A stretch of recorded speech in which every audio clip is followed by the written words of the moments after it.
Hello everyone, बहुत बहुत स्वागत है आप सभी का आपके अपने favourite online learning portal easy prepare. Dear, RRB JE CBT 2 का एग्जामिनेशन हो गया। उसके बाद में बहुत सारी इंपॉर्टेंट इन्फॉर्मेशन पिछले कुछ दिनों में हुई है, बहुत उथल पुथल कुछ घटा है। जो शिफ्ट 2 थी उसके पेपर को निरस्त कर दिया गया, यानी शिफ्ट 2 के बच्चों को वापस से नए सिरे से CBT 2 का एग्जाम देना होगा। वहीं पर शिफ्ट 1 के बच्चे अभी भी बेसिकली एलिजिबल है, उनका वही पेपर कंसीडर किया जाएगा। तो अगर हम बात करें शिफ्ट 1 के अंदर सिविल इंजीनियरिंग के लिहाज से ऐसे कौन से सवाल आपको देखने को मिले जहां पर कोई ना कोई द्वंद्व है या उधर आंसर गलत होने की पूरी पूरी संभावना है, यानी वो क्वेश्चंस जो कि चैलेंजेबल है, जिनको आप चैलेंज कर सकते हैं। तो आज के सेशन में हम डिस्कस करेंगे सिविल इंजीनियरिंग के लिहाज से उन क्वेश्चंस की जिनको चैलेंज किया जा सकता है। आपको आपके दोस्तों को आपको वेट नहीं करना चाहिए। वैसे अगर देखते तो ₹50 पर क्वेश्चन इसका चार्ज रखा गया। एक टाइम पर आप 10 क्वेश्चन चैलेंज कर सकते हैं। तो कितने क्वेश्चंस है, काफ़ी क्वेश्चंस बच्चों से भी मिले, उन क्वेश्चंस को भी रिव्यू किया गया। सभी क्वेश्चंस को देखने के बाद नतीजे पर हम कुछ इस तरीके से पहुंचेंगे। कुछ क्वेश्चंस यहाँ पर आपको देखने को मिलते हैं जहां पर समस्या क्रिएट हो रही है। अब उनका चिंता की बात नहीं है, प्रॉपरली आपको यहाँ पर पहली बात तो क्वेश्चन के बारे में बताया जाएगा और उसका प्रूफ क्या लगाना है वो प्रूफ भी मैं लेकर आया हूं। तो प्रूफ भी आप देख सकते हैं कि आपको ये प्रूफ लगाकर आप जो है उसको चैलेंज मार सकते हैं। इसका पीडीएफ आपको जरूर कमेंट सेक्शन में लिंक मिल जाएगा, तो आप वहां से इस पीडीएफ को डाउनलोड कर सकते हैं। आप चाहे तो यहाँ से एक्सट्रैक्ट करें, नहीं तो मैंने कहाँ से वो प्रूफ लिया है उसका भी मैं आपको प्रॉपर सॉल्यूशन बताऊंगा, तो आप वहां से भी डायरेक्टली उस प्रूफ को ले सकते हैं।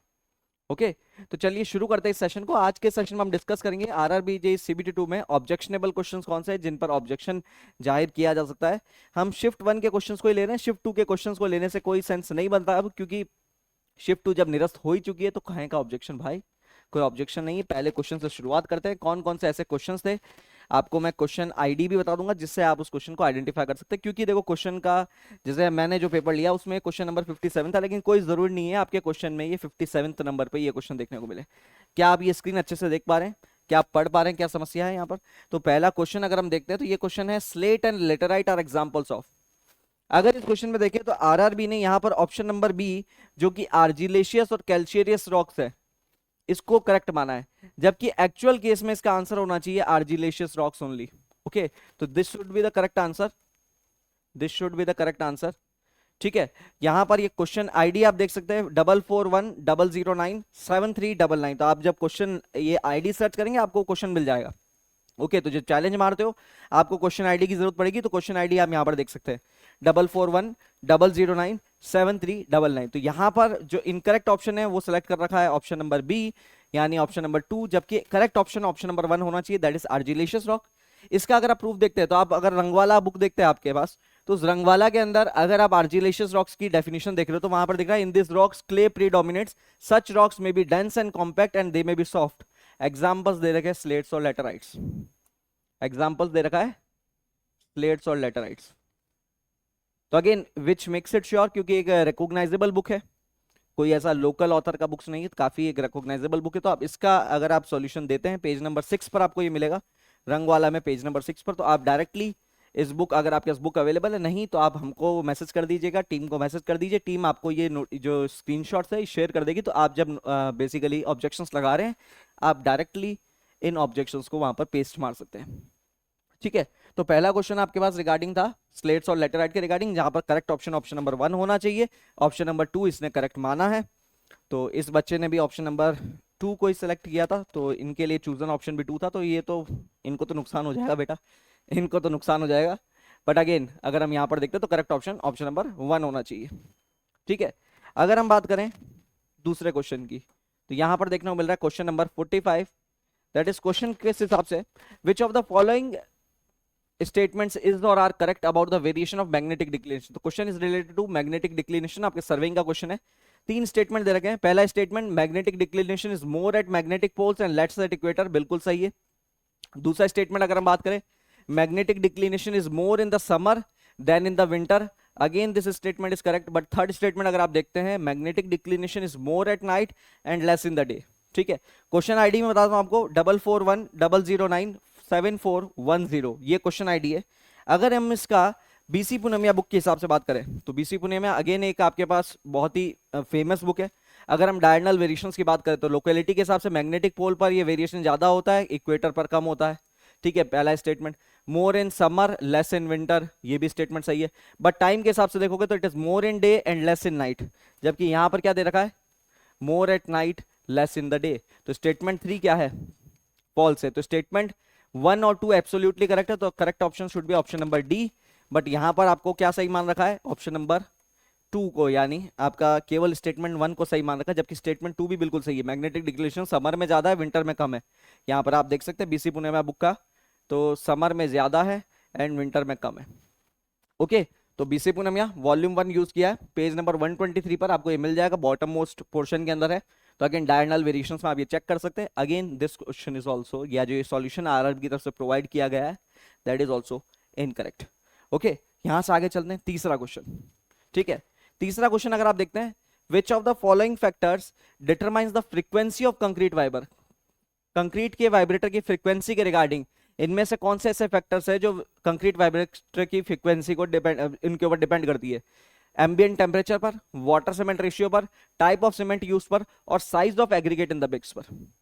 अगर आप आईएस कोड चेक करेंगे, कौन सा, 3588, तो वहां पर आप क्लियरली पढ़ सकते हैं, सेक्शन नंबर 6.1.2 सेक्शन है ये, section number 6.1.2, it has been proved conclusively that the best compaction is achieved at resonant conditions. In other words, one should try to match the frequency of the vibration with aggregate size in the concrete mix। IS code कह रहा है बेटा, IS code सरकारी दस्तावेज है, सरकारी दस्तावेज खुद कह रहा है कि जो फ्रीक्वेंसी की जो वाइब्रेशन है, वाइब्रेशन की जो फ्रीक्वेंसी है वो एग्रीगेट साइज के साथ में रेजोनेंट होना चाहिए। और यहां पर आप देखते तो ऑप्शन नंबर डी दे भी रखा है, तो size of aggregate in the mix, जबकि इन्होंने वाटर सीमेंट रेशियो को करेक्ट मान रखा है। अगेन क्वेश्चन आईडी आप चेक कर सकते हैं, 4410092927 अगेन इधर ऑप्शन नंबर डी करेक्ट होना चाहिए, ऑप्शन नंबर बी को करेक्ट माना गया। तो आप यहां पर भी चेकआउट कर सकते हैं, मैंने आईएस कोड का स्क्रीनशॉट भी लगा रखा है, और आईएस 3558 में सेक्शन नंबर 6.1.2 पेज नंबर 9 पर आपको ये सेक्शन मिल जाना है, तो आप इसका स्क्रीनशॉट लेकर इसको प्रूव कर सकते हैं। सरकारी दस्तावेज है तो उसमें तो कोई भी दिक्कत नहीं आने वाली है बिल्कुल भी। ठीक है, नेक्स्ट क्वेश्चन बात करते हैं आपके नॉन टक पोर्शन के अंदर से। नेक्स्ट एक क्वेश्चन है जो कि आपके नॉन टक पोर्शन में से, विच of the following options is not a greenhouse gas, इनमें से कौन सी गैस ग्रीन हाउस नहीं है। देखो मजे की बात है, nitrous oxide green house gas है, कार्बन डाइऑक्साइड है, मीथेन है, कार्बन टेट्राक्लोराइड भी है। यहाँ चारों ही ऑप्शन गलत है, यहाँ पर चारों ही ऑप्शन गलत है। अगर आप बात करते हो कार्बन टेट्राक्लोराइड की यानी CCl4 की, तो ओजोन डिप्लीशन तो करवाती है क्योंकि क्लोराइड आयन है, लेकिन it is also green house gas. ठीक है, क्वेश्चन आईडी बताता हूं आपको, 441009240056। ठीक है, तो अब इस क्वेश्चन का मैं कैसे कह रहा हूं ये गलत है, ये ओपन फॉर ऑल, सभी ऑप्शंस गलत है। अगर आप IPCC या फिर वर्ल्ड क्लाइमेट रिसर्च प्रोग्राम की अगर वेबसाइट को चेक करते हैं, क्लियरली मेंशन्ड है, carbon tetrachloride is a major ozone depleting substance and a greenhouse gas,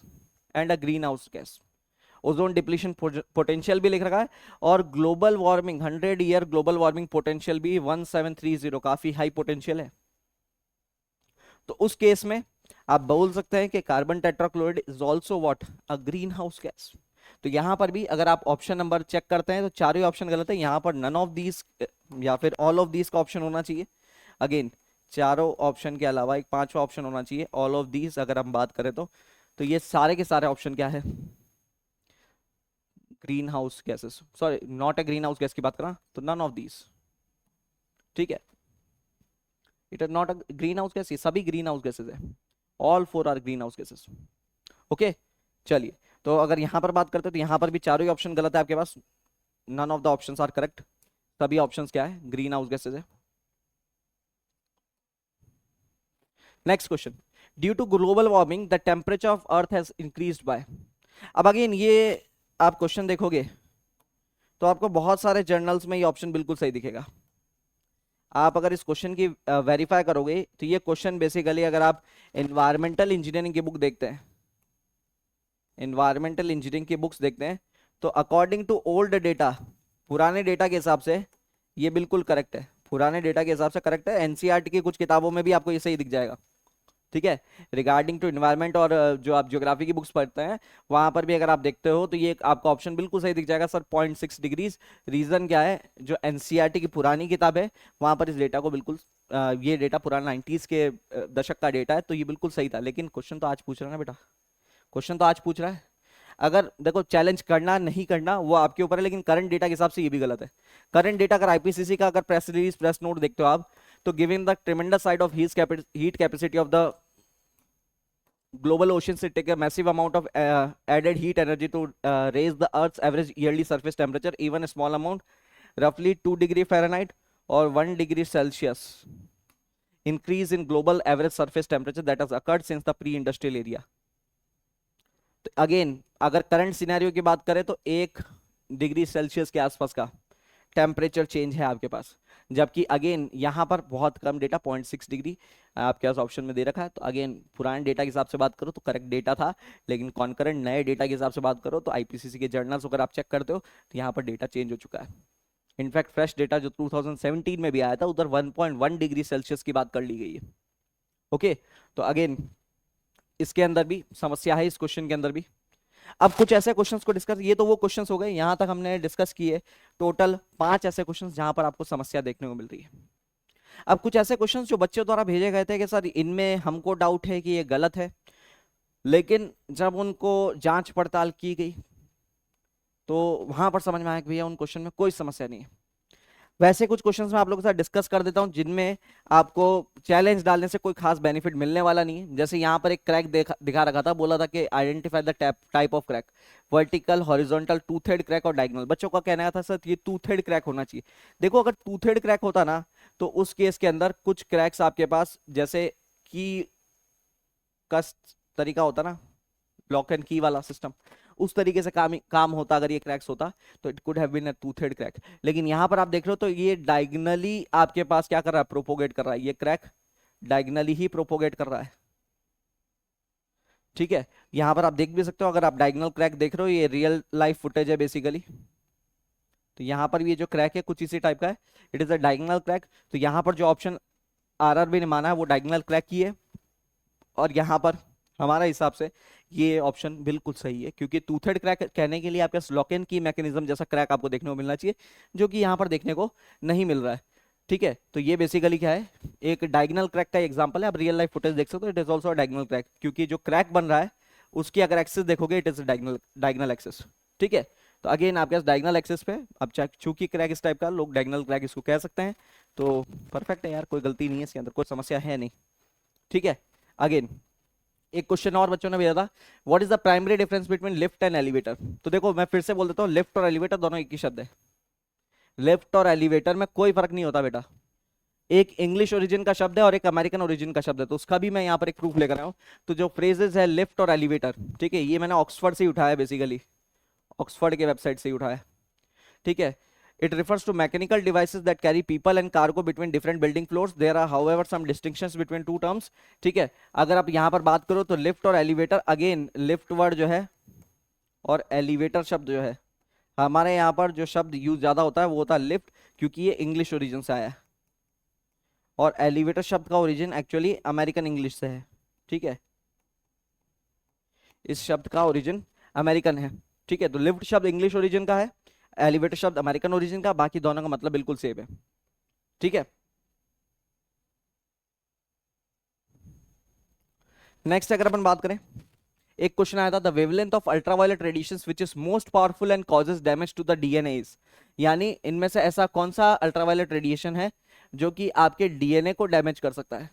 तो देखो अगर वैसे हम अगर बात करें, सबसे ज्यादा पोटेंशियल किसका है, यूवी टाइप सी का, मोस्ट सबसे ज्यादा पोटेंट कौन सी है, यूवीसी, लेकिन ये एटमॉस्फेयर में एब्जॉर्ब हो जाती है बेसिकली।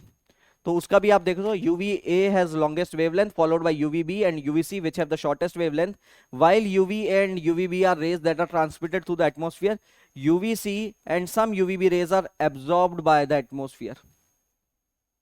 जो ओजोन लेयर होती है वो इनको ऑब्जॉर्ब कर लेती है, तो जब ये आपके सतह तक पहुंचती ही नहीं है, UVC का बहुत बड़ा पार्ट जो है वो एब्जॉर्ब हो जाता है ओजोन लेयर के थ्रू।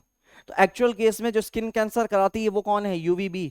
ये जनरली क्या हो जाती है, एब्जॉर्ब हो जाती है ओजोन लेयर से, एब्जॉर्ब्ड बाय ओजोन लेयर तो पहुंचती तो यूवीबी है। तो हकीकत से अगर आप बात करोगे, जो आपका स्किन कैंसर हो गया या फिर डीएनए में जो चेंजेस लेके आ पा रही है, वो यूवीबी ही लेकर आ पा रही है, क्योंकि यूवीसी का पोटेंशियल नो डाउट सबसे ज्यादा है। लेकिन अगेन यूवीसी एब्जॉर्ब हो जाती है ओजोन लेयर से। तो in that case UVB is a correct option. ठीक है, तो यहां पर भी आप चैलेंज करोगे तो कोई खास बेनिफिट आपको मिलने वाला नहीं है। इस बच्चे ने भी देखो यूवीसी को ही बात किया था, क्योंकि देखो हमने जब पढ़ा था तब भी हमने ये बातचीत करी थी क्लासेस के अंदर कि आपके पास जो यूवीसी होता है, नो डाउट उसका पोटेंशियल सबसे ज्यादा है स्किन कैंसर कराने का, डीएनए में चेंजेस कराने का, डीएनए में म्यूटेशंस लाने का। लेकिन यूवीसी चूंकि ओजोन लेयर से ऑब्जॉर्ब हो जाती है तो भैया सरफेस तक पहुंचेगी नहीं, तो कैसे आपके डीएनए में चेंजेस लाएगी। नेक्स्ट क्वेश्चन, एक क्वेश्चन और आया था, a drawing that shows the frontal and side appearance of the building is known as. तो बच्चे कहते हैं सर बिल्डिंग एलिवेशन, यहाँ पे करेक्ट ऑप्शन माना गया था। बच्चे कहते हैं सर बिल्डिंग एलिवेशन तो केवल फ्रंट एलिवेशन होता है। बेटा कब कैसा हुआ, जो साइड एलिवेशन से क्या आप वो नहीं बनाते। जैसे एक ये बिल्डिंग का मैंने ऑप्शन लिया है कि यहाँ पर इस बिल्डिंग के चारों साइड से व्यूज दिए, ये बैक साइड से व्यू दिया, रियर व्यू या रियर एलिवेशन, ये राइट साइड का एलिवेशन है, ये लेफ्ट साइड से एलिवेशन, ये फ्रंट से एलिवेशन, ये सारे के सारे एलिवेशन है। These all are building elevation. तो एलिवेशन का मतलब आप बेसिक ना समझे कि सर बिल्कुल सामने से बिल्डिंग को देख लिया तो वही एलिवेशन हो गया जहां पर उसकी विड्थ और हाइट दिख रहा है। बेटा यहाँ पर देखो, ये भी तो एलिवेशन है, these all are also elevation. तो अगेन हम यहां पर भी बात करते हैं, तो ये क्वेश्चन के अंदर भी बिल्कुल सही कि भैया फ्रंट एलिवेशन और साइड एलिवेशन दोनों ही बिल्डिंग एलिवेशन के अंदर आ रहे हैं, दोनों ही क्या है बिल्डिंग एलिवेशन के टाइप से। ठीक है, तो अगेन ये ऑप्शन भी यहाँ पर ऑप्शन नंबर 2 जो माना गया है इट इज करेक्ट। अगर आपको इसके अलावा भी कुछ डाउट्स आते हैं, कोई क्वेश्चंस में आपको द्वंद्व होता है, आपको लगता है कि सर ये क्वेश्चन भी चैलेंजेबल है, इस क्वेश्चन में भी ऑब्जेक्शंस रेज हो सकता है, कमेंट बॉक्स में जरूर कमेंट करके बताइएगा। उसके रिगार्डिंग भी अगर कोई प्रूफ होता है, अगर कोई इसमें समस्या लगती है, हम आपको जरूर इन्फॉर्म करेंगे। पूरी आपकी टीम में से कोई ना कोई आपसे करेक्ट जरूर कर लेंगे और उस चीज का सॉल्यूशंस आपको प्रोवाइड किया जाएगा। ओके, तो ये कुछ वो क्वेश्चंस है जो शिफ्ट 1 में ऑब्जेक्शनेबल थे, और किन क्वेश्चंस में हमने ये भी क्वेश्चंस की बात करी जो ऑब्जेक्शन लगाना उनके ऊपर कोई जायज़ बात नहीं होगी। अगर ऐसे कुछ और क्वेश्चंस हो तो आप सजेस्ट कर सकते हैं। तो आज के सेशंस को इतना ही, आज के सेशन में बस इतना ही। नेक्स्ट सेशंस में मिलेंगे, बात करेंगे और बहुत सारी खबरों की। तो ऐसी ज़रूरी और इम्पोर्टेंट इन्फॉर्मेशन के लिए जुड़े रहिए जी प्रेप के साथ। Thank you so much.